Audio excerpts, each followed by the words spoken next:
Good morning. Ngasigi symbol. ꯑꯩꯈꯣꯏꯒꯤ ꯔꯨꯟꯁꯀꯤ reading ꯍꯥꯏꯐꯦꯠꯇꯪ ꯌꯦꯡꯉꯁꯦꯀꯣ ꯔꯨꯟꯁꯀꯤ ꯔꯤꯗꯤꯡꯁꯦ ꯀꯩꯅꯣ ꯍꯥꯟꯅ ꯇꯧꯕꯤꯔꯣ ꯍꯥꯏꯗꯤ ꯅꯝꯕꯔꯗ ꯑꯣꯏꯅ ꯈꯜꯂꯁꯦꯀꯣ ꯍꯥꯏꯗꯤ ꯁꯤꯝꯕꯜ ꯅꯝꯕꯔ 1 ꯈꯟꯁꯤꯔꯥ ꯅꯠꯇꯦ ꯅꯝꯕꯔ 1 ꯈꯟꯁꯤꯔꯥ ꯅꯠꯇ꯭ꯔꯒ ꯅꯝꯕꯔ 2 ꯀꯣ ꯅꯝꯕꯔ 1ꯒꯤ ꯁꯤꯝꯕꯜ ꯍꯥꯏꯐꯦꯠꯇꯪ ꯑꯩ ꯄꯨꯊꯣꯔꯛꯑꯒꯦꯀꯣ ꯅꯝꯕꯔ 1ꯒꯤ ꯁꯤꯝꯕꯜ ꯑꯃ ꯅꯝꯕꯔ 2ꯒꯤ ꯁꯤꯝꯕꯜ ꯑꯃ ꯀꯣ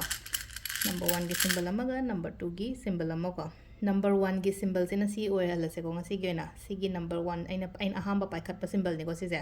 sisina नंबर 1 की सिंबल लेरे अदुगा नंबर 2 की ना सिगी सिंबल से लेको हाइदि 2 खनबंgai की नंबर 2 खनबंgai की ना सिंबल नंबर 2 को लेको तो सिदा करी गाइडेंस लाके हैबदो अदु हाइदि ngasigi ओना करी एनर्जी लेगे को हाइदि रूल्स तेना करी एनर्जी लेगे हैबदु हाइपे यंगमिनरुसे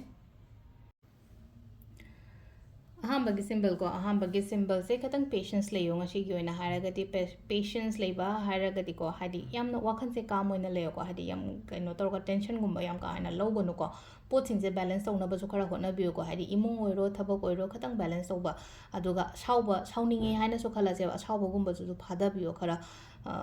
हादि साउबा मतम होय साउनिंगगदि फादा बाहाय से खतंगदि वानै थोकनि तारगसु अदु मतम दो ngatang ai do साउबा यादे को ai ai do काम ओइना लेबा या लेता यादे को हादि सोर सांगना सांगना ngatang ga होंदोकयो को अदुगा लेना को मेडिटेट कुंबगा हाइपे तौबिबा खोबिबा अदुम बसु याना को हादि पोचिंग जेन हाइसे को हादि स्टेबल ओहन्नबगी दमक्तनी को आइंगोंदा ngasi अदुमाइना अदुगुंबा फील तौरा अगदि से लाइजे को पेशेंस यामना दरकार ओइ पोचिंग से को हादि बैलेंस लेहल्लोबा थबक ओइरो इंखांग ओइरो मी लोइनबदगा ओइरो को अदो सि लेरे को अहांबगी अखोइगी रून्स की मीनिंग से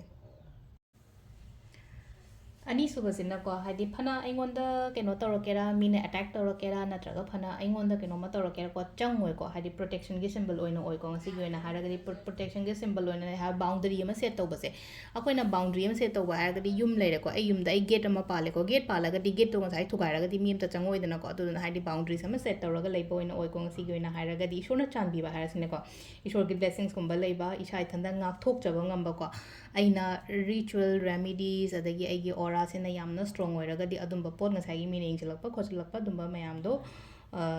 loinamak aingondagi ngakthokpa oigani ko sisina khoigi second second symbol gi meaning lere ko adu se lere khoi ngasi gi oina runes ki readings ma'am thank you